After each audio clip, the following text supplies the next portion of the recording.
Mr. Park introduced me as a 5G expert, but maybe no one can say that he or she is a 5G expert because 5G consists of a lot of different areas. I majored in wireless communication, and more specifically, my research area was massive distributed MIMO system. But at that time, so the 6 years ago, so we have a little suspicious that when the time will come that this massive MIMO system can be commercialized. But now, the 5G is coming, and we're preparing the everything is connected. So today I'm going to talk about some wireless techniques that makes 5G possible.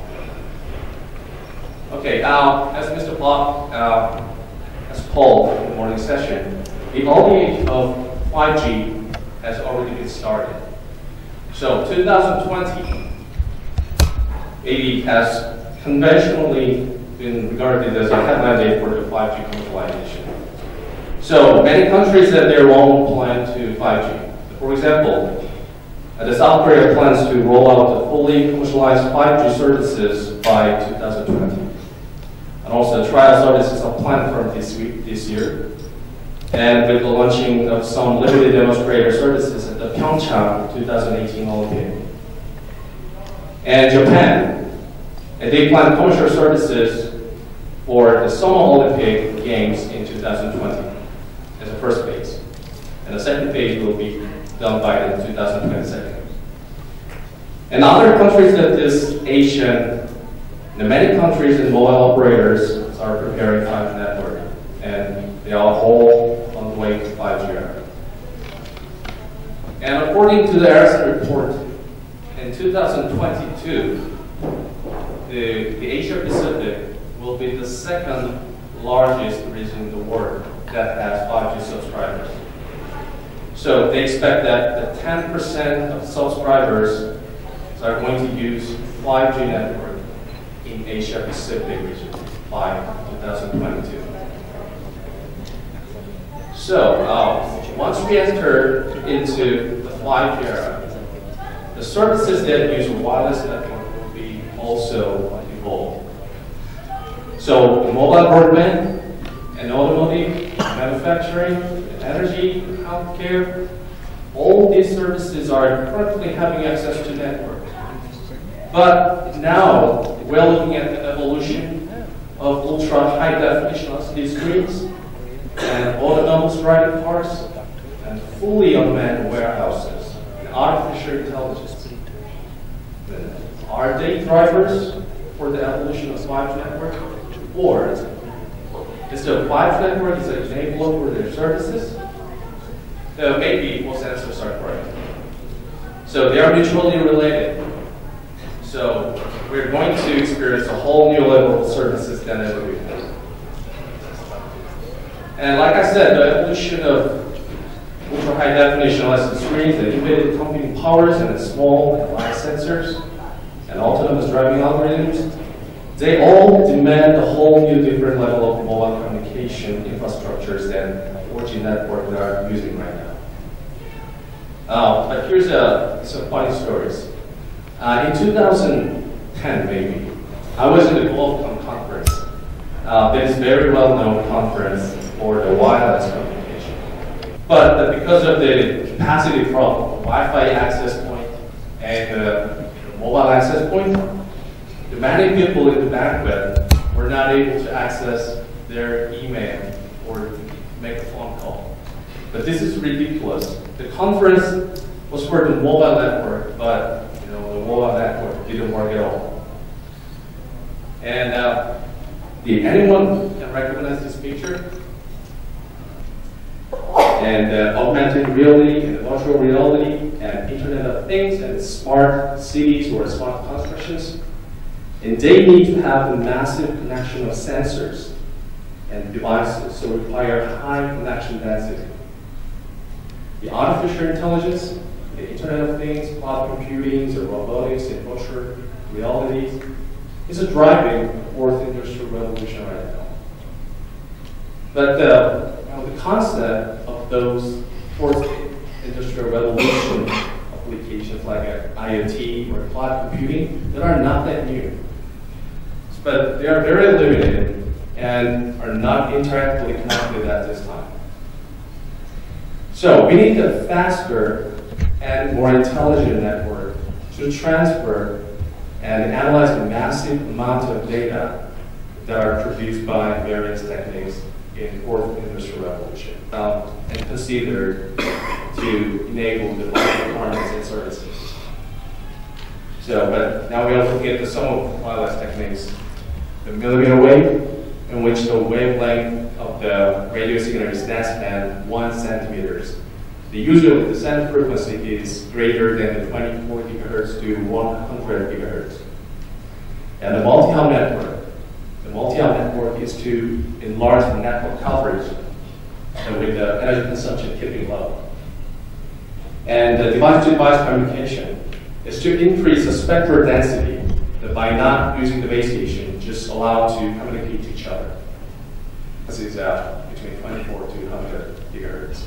But by using this millimeter wave, we have the opportunities of large bandwidth and a better directivity and higher spatial reuse and the backward access. So, but it also has many challenges compared to the 4G, the OFDM, that we call the scalable OFDM, and advanced LDPC code. And advanced beamforming technologies are used and considered. So they are basically the method to improve the signal to interference ratio. So in a millimeter wave, the various diversity schemes are considered to overcome the non-line of sight situations. And the next technology is the massive MIMO. So ITU officially called the fully dimensional MIMO system, FD-MIMO. So MIMO, that simply stands for the multi-input and multi-output. So in the early age, the MIMO system is used to tilt antenna beam electronically. But at the next stage, the beamforming technology has come up to support the multiple streams in one direction. For example, here, the vertical direction. But up to this, the number of antennas in MIMO systems is similar to the number of streams, is the number of devices. So FD-MIMO system can be realized by active antenna systems. So it enables increasing the spectral efficiency dramatically. And FD-MIMO can provide an end-to-end fixed wireless access that makes the connectivity from the base station. So traditionally, this used the leased line or cables, like fiber cables, to connect to different locations. But now, maybe, this type of a fixed wireless access in 5G can replace that. And the final technologies, the brand-free uplink and the mesh network. So first one is brand-free uplink technologies that are based on the resource spread and multiple access. So traditionally, for example, the sensing device reports the data to the base station only when there is an inquiry from the base station. So all devices can report the data sporadically to the base station, but it cannot be used for the cases in a massive IoT scenario. So the brand-free uplink allows the asynchronous and non-orthogonal and the contention-based access that use the channel coding to recover the signals in the presence of mutual interferences. And also, the multiple mesh network will be the key technology to enable massive IoT. So in many cases, the IoT devices are low power and are small footprint, so that they are not easy to have a direct access, especially for uplink. So the multiple mesh network allows uplink data relayed via the nearby devices or sometimes they cooperate to each other to transmit or receive data from the base station or to the base station. I want to conclude this talk by the summary. The 5G network will be commercialized by 2020. And the 5G will be the key enabler of the fourth industrial revolution. And the peak data rate, and the user experience data rate, this is going to be the average data rate we're going to experience. And the spectrum efficiency, the mobility, latency, connection density, the energy efficiency, and the area traffic capacity. And also, they propose the 3 service scenarios: the enhanced mobile broadband, and the massive IoT, and the mission-critical services. And there are 3 different key wireless technologies to enable 5G: the millimeter wave, and a massive MIMO system, and the resource multiple access, and the multi-element network. Those are the key wireless technologies to make 5G realized very soon. I'm pretty much assured that the fiber optic industry should be working with the 5G industry. I hope you're going to have a great chance to know about the 5G network. Thank you very much.